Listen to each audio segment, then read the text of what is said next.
Good morning, my friend.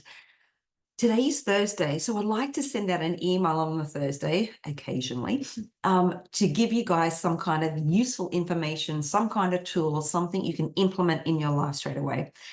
However, a lot of you guys have actually come into my email by inquiring about going to Bali or going on a retreat, and you don't have one of the most essential tools that all of us need in life, and it's called the mindset model.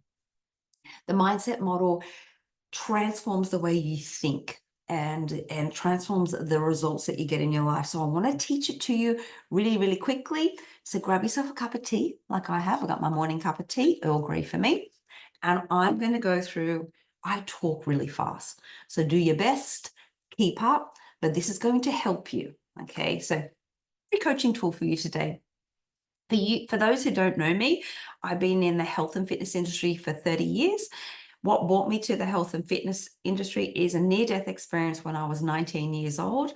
And a long story short, it was a mystery illness. They had no idea why my body was clotting when I had thin blood.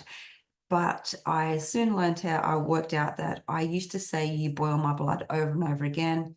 And of all my studies, one thing I have learned that your body is the physical manifestations of your thoughts. It is a beautiful long story, and I'm quite happy to tell you all about it, or you can read it on my website. But for you right now, I'm going to give you some free stuff. So let's get into it. If you haven't got the mindset model, I've attached it to the email. So you can go through it, read it slowly if you choose, and then do and work along with me. But if you want to grab a pen and paper, do it now, pause this video, and let's work this out. So let me share some screen with you. Boom. Share. Cool. So this is the PDF that you're going to get. I'm going to sort of just step through it and make it really, really simple. So the mindset model, 5 essential steps you wish you knew early to regain control of your life. I wish I knew this stuff years ago instead of putting myself through such a nightmare. So let's walk through it. Mindset model, that's all about me. You don't need to know about me right now. We only care about getting some free stuff, that's for sure. Here, the mindset model overview. This is what it looks like. Circumstances, which are facts held up in a court of law. So circumstances trigger your thoughts. Thoughts produce your feelings. Feelings generate actions, inactions or reactions, and your inactions, reactions in life produce your results. So I'm going to go through really, really quickly how we use the mindset model, what goes in it and what doesn't go in it. Also, I'll explain, for example, let's talk about circumstances. Now, circumstances are facts held up in the court of law. They are undeniable truths that everybody agrees on. An example of a fact is I'm 165 centimeters tall. The fact is I have a husband named Ricey. The fact is I live in Caves Beach. That is, so anything that is in the circumstance line is an absolute fact. That's all that goes in there. Next things is our thoughts. Our thoughts are produced by the circumstance. So thoughts are sentences in our head. We have on average to 60 to 70,000 thoughts a day. I don't know who counted them, but it wasn't me. 85% of those thoughts are on repeat and are negative. Now, here's the kicker. So many people think, oh, I'm so mad at myself. I'm always negative. Now, your brain's designed to keep you safe. And so it is constantly looking for danger, looking for things outside of yourself to make sure you're safe. So don't go beating yourself up for your body or your brain, being negative. It's doing its job. It's only a problem when it is caught on loop. And a lot of the time, what you're thinking about will never happen. So you're starting to manufacture a lot of chaos in your mind. So one of the biggest things in the mindset model is we want to start becoming aware of our thoughts. Are you going to become aware of 60,000? Probably not, but you'll start to get a bit of an idea. So then our thoughts produce a feeling. Now, feelings are described in the mindset model. So I'm going to use an example in a moment, but the feelings in the mindset model are described as a one-word vibration in your body. Now, when people are generally asked, oh, how are you feeling today? What do we say? Good. And I often ask, good at what specifically? Good is not a feeling. A feeling is anger, mad, sad, frustrated, tired, irritable. And so we have never been taught to actually describe our feelings. So I want you to think about that. So our thoughts, sentence in our head, our body responds to our thoughts, it creates a vibration. So whatever you're thinking about, it responds in your body. Now, here's another thing. Your thoughts, so your body does not know the difference between a thought you're having and experience you're living. So this is why it's essential to become aware of what you're thinking about. Now, an example of this, if you're thinking about catching a plane and heading to Hawaii and going on holidays, you can start anticipating and getting excited and get a little bit nervous.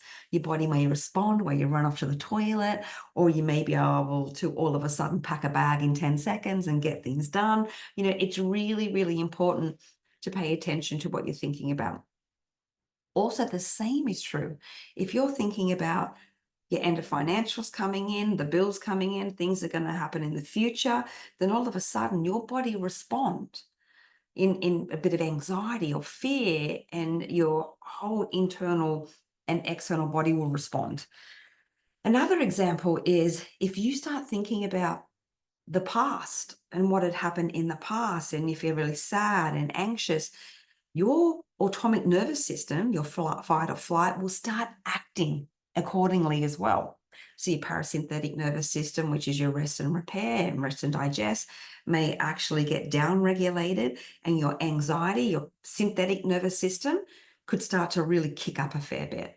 Now, that is like having your foot on the accelerator and the foot on the brake and burning and turning in your body. So it is essential for you to become aware of, if I'm feeling a certain way in my body, what is the thoughts running the system? What am I thinking about right now? Does that make sense? I know I'm talking 100 miles an hour. Next, our thoughts, it calls our feelings. Now, when we feel a certain way, so our feeling can actually create our actions, our inactions, or our reactions. So what we do, what we don't do, or how we can explode because of the way we're feeling. So it fuels our actions. And so if we want to know why we're acting a certain way, we better go all the way back. Well, what am I feeling right now? What was I thinking to get myself there? And what specifically was the circumstance? Was there a trigger? And what did I see? How did I act? How did I respond to bring us to this moment? Cool. Okay, so I'm going to break all this down in a moment. And the results we get in our life is because all of the above. So let me go back through this here. So I'm going to use the example that your partner, my partner, any partner sends you a text message, and the text message may say, can you pick up groceries on the way home from work?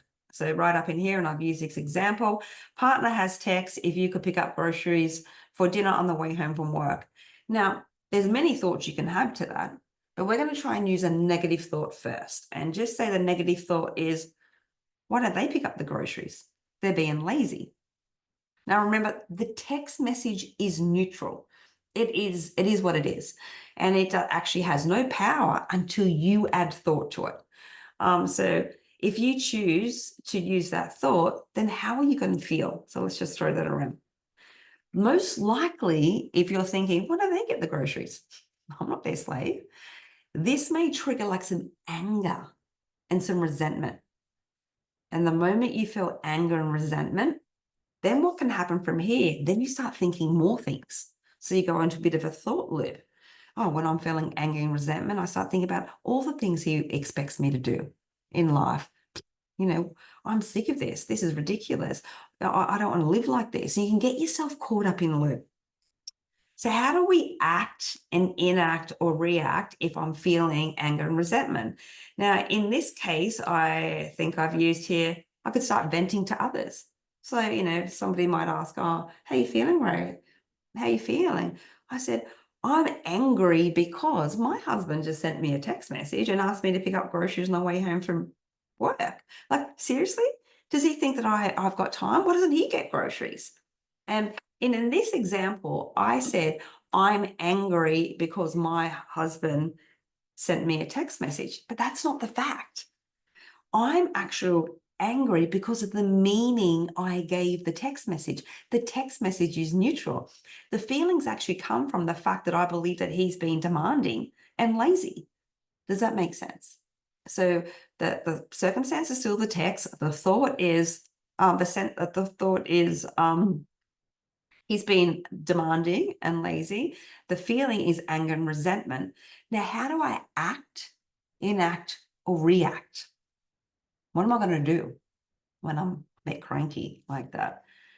Now, there could be a couple of things. I'm just going to scroll down. I'll pop in here. But most likely in these circumstances, who knows where I popped that?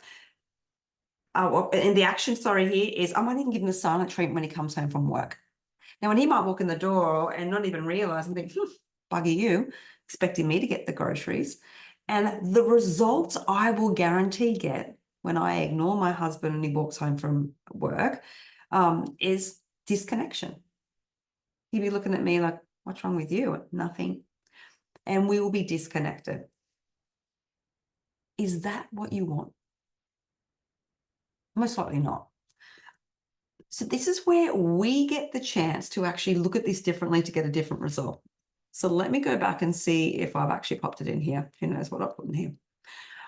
It's been a while since I've read through this. Let me try it on something else. So let's go back to the circumstance. The circumstance is the same. Your partner has texted you and he asked me, can I pick up groceries on the way home from work? Now, what I would choose, me personally, if I get a message from my husband, I thought, I actually got a message from my husband right then, as I said that. If I get a message from Chris asking me to pick up groceries on the way home from dinner, the first thing I thought, he's obviously had a busy day too. And so the moment I think that sentence, he's had a busy day, how does that make me feel? Like understanding? I understand. I get it. Me too. I've been swamped all day. Now, how am I going to act, enact, and react? I'm more than likely going to send a message. Hey, Barb, had a massive day myself, flat out. Haven't got time to grab groceries. Why don't we just get some takeout or we'll just have leftovers? And the results I'm likely to get when he comes bustling through the door, because he's had a massive day as well, we're going to be connected. He's like, oh, what did you get? Did you get some takeaway? Or, we're just going to have some toasties. Now, I know that's a simple one, but I'm deliberately using this simple one first so you can process it. Remember, how you think about things is on you. How you feel is on you. How you act is on you. And the results you get is on you. Does that make sense? Now, let me stop sharing so you can see me. I get that there's going to be some bigger things in life that are not quite as easy as a text message. I wanted to use the text message first. We might use another example. For example, you might put, you'll write down CTFAR again. So we're going to run an unintentional model first. And this model, I think I use an example in the mindset model, and we might be able to fill in the result you're getting right now is or the action is you're not getting up at 5 o'clock in the morning to go to the gym. We'll put that in the action line or the inaction line. Not going to the gym at 5 o'clock in the morning when you want to go to the gym. There's a part of you thinking that I should go to the gym at 5 o'clock, but you're not. So in the circumstance line, the only thing is the circumstance is there's a gym because it's not, or it could be a circumstance that you didn't go. That's a fact, did not go in the gym. But then we want to have a look at the sentence, like, why are you not going to the gym? If you believe that you should be going to the gym, should be going to the gym. Now, I'm going to use an example a client gave me one time, and she said, I'm not going to the gym because I don't look like the other people in the gym. And I said, how does that make you feel? And she goes, insecure. Interesting. How do you act, enact, and react when you're feeling insecure? And she goes, well, I don't go to the gym. And what results do you get? I don't look like the people in the gym. It's interesting how that works. We all want the magic pill that we can just take and we don't go to the gym. However, what result do you really, really want? And she said to me, well, I actually sort of want to look like those fit people in the gym that look like they're enjoying themselves. And so again, that's the unintentional model. That's what the program she's currently running. but she really wants to level up her thoughts so she can get the results of, looking more healthy for herself. So the circumstance stays the same. There's a gym. And the sentence in their head is, what I like to use is laddering our thoughts. I like to use something that we're willing to believe. Now, years ago, we were taught that if you stood in front of the mirror and just say, I love myself, I've got a beautiful body, I love myself, then eventually you'll believe that. Well, I've discovered that's bullshit. And that if you do not believe what's running through your mind, then the likelihood of you changing is not great. It's not a hugie. It's not a biggie on you. So what I suggest is doing something called passing through neutral. So before we go from negative, we want to pass through neutral and then get to a positive thought. So what does that look like? So at this stage, I don't want to go to the gym because I don't look like the other people. Now, if we just turn that around to, I would love to go to the gym because I look like the other people, you're going to be like, mm-mm-mm-mm. Another thought may look like, going to the gym never worked for me in the past. So where we want to get to in the neutral could look like, just because going to the gym didn't work for me in the past, it doesn't mean it can't work for me in the future. Does that make sense? Because it's true. Just because it didn't work in the past, it doesn't mean it can't work for you in the future. The one thing I guess that was missing from you in the past was consistency. Because you didn't go enough, you didn't actually build that mental muscle and that automatic jump out of bed and go to the gym every day, like something that I do. I couldn't imagine not going to the gym. I would go a bit crazy, that's for sure. So you got to get automacy, like to get to that going every single day. So you go from, just because it didn't work for me in the past, doesn't mean it won't work for me in the future. And that will give you the thought, the feeling, maybe the feeling of, okay, curious. I'm curious if I'm consistent that can work for me in the future.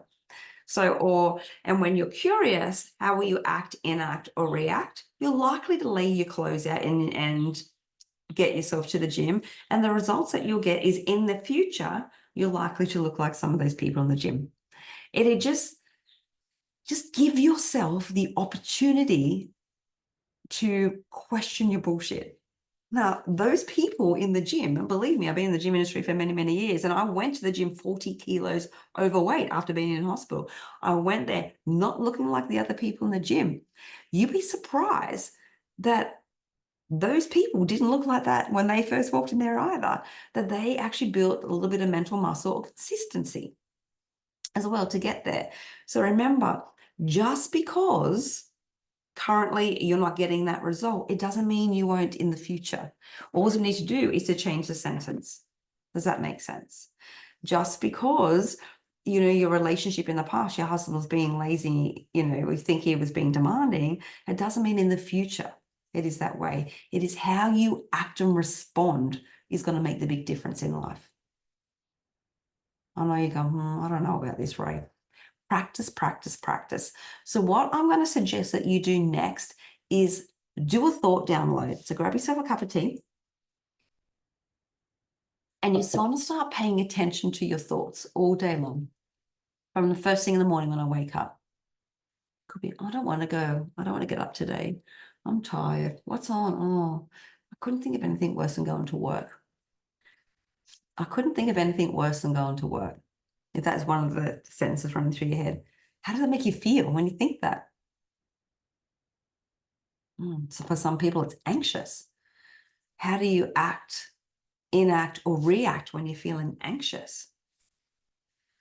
Well, how do I act is I get ready for work, but, one, my body's turning. I feel when I get to work, I'm guarded. And what results do you get when you're walking around guarded? Well, I feel disconnected from everybody because I'm triggered. I think everyone's attacking me. Does that make sense? And so no wonder you don't want to go to work. And so the circumstance may be, again, that you get to go to work. The sentence in your head, just because in the past when I went to work, I didn't enjoy it, it doesn't mean today or now in the future that I'm not going to have a good day. And we have to really start catching ourselves. Now, when I think those sentences, how do I feel? So we've got to, maybe for me, if I'm feeling really anxious about to walk into something, I will try and break these thoughts by doing a set of do a round of breath work. And I may have sent you a free breath work a couple of weeks ago. If not, email me back and I'll send you a free breath work meditation. And simply the box work. Oh my God, I got my turds in a wangle. I really need to finish this cup of tea. The square breathing or the box breathing exercise will help regulate your mind and body and get yourself in a nice calm state before heading into work. So it may look like this. Shutting down your eyes, away from distractions, away from your phone, and just taking a long, deep breath in through your nose for the count of 4. Holding and pausing your breath for the count of 4. Breathe out slowly out your mouth for the count of 4. And hold that out breath for the count of 4. Now, again, you'll breathe in. So when I do this, I actually do it 8 times by using my fingers. And so my first breath, I'll get my thumb and my pointer finger to touch. And on my next round of my inhalation, then I'll use my 12 finger, and I will cycle through my fingers to count just 8 rounds. It will take you no more than 5 minutes. One thing that you will notice is the out breath is difficult. That is us resisting to let go what no longer serves us. So try and bring your attention to slowing the breath down and a nice slow exhalation. Got it? You've got this. It's not that difficult. Yes, it is. It's very difficult to start with. It's frustrating because guess what? Your body doesn't want to change. It wants to keep on doing things as normal. I'm on a rocking chair here. That's my little kneeling chair. It does not want to change. For you to change, you've got to have a really big why. I don't want to be this way anymore. But how do you want to be? I want to be at peace.